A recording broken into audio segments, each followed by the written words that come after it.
Hello, I'm Nikias Ktor, Head of R&D here at Result, and in this video I would like to show you the new Loopbox V2 and what we did at the Biathlon 2015 in Switzerland last weekend. First, I would like to introduce the new Loopbox. It is an enhancement over the Loopbox V1. The major difference is that it has an internal battery which will last for a minimum of 12 hours. This means you are completely independent of any cables. You can, of course, connect a 12-volt DC cable, but this opens up completely new possibilities how you could do your timing.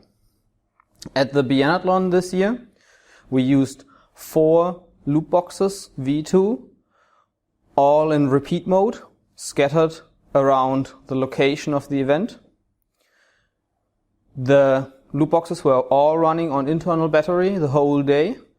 We used one active extension without any loop attached as a receiver, and we could put up the whole timing equipment within 10 minutes and take it down after the event within 10 minutes again.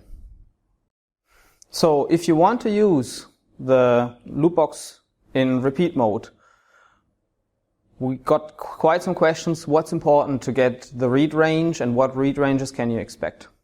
First of all, with the Loopbox V2, we integrated a new, more powerful transceiver chip, which gives you up to 3 times more range compared to the Loopbox V1. Nevertheless, if you do your setup, we recommend to try to get a clear line of sight between the sending Loopbox and the receiving active extension. If you look at the pictures of the event, you can see that we set the Loopboxes to raised positions at the fencing of the event, and we had the active extension on top of the container where the timekeepers were sitting. This is an optimum for receive strength, and this gives you up to 900 meters of range for Loopboxes in repeat mode. Other advantages of putting the Loopboxes to the fencing are that, of course, if you have rain and water around the Loopbox, it gives you more safety, and if you have spectators walking around and you have no guard at the timing point, you don't want people to step on your equipment. With the 4 Loopboxes, we had a setup where we had 1 Loopbox in repeat mode at the entrance of the changing zone, 1 Loopbox in repeat mode at the exit of the changing zone, 1 Loopbox in repeat mode as a pre-warn for the announcer, and 1 Loopbox at the finish line. If you look at the finish line setup of the Biathlon 2015, you get a very good impression of what the Loopbox V2 can do for you. From the timekeeper's container, we could not even see the finish line, but we didn't have any helper looking after the equipment, and we had 100% read rate and were very satisfied with the results.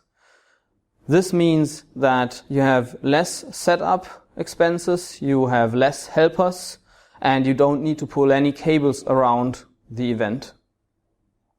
With this, we were able to put down all the equipment after the event within 10 minutes and were home much earlier than last year. One advantage of the Loopbox V2 is that as you don't need to pull any cables around the track, a pre-warner for the announcer is very easy to do.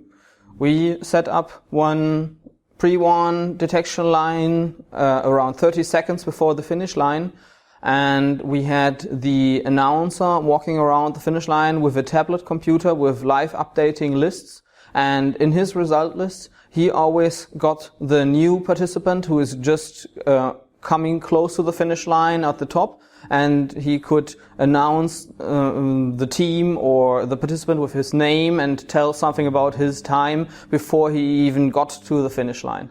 With the Loopbox V2, this makes things much more simpler, and you can offer more to your event organizer.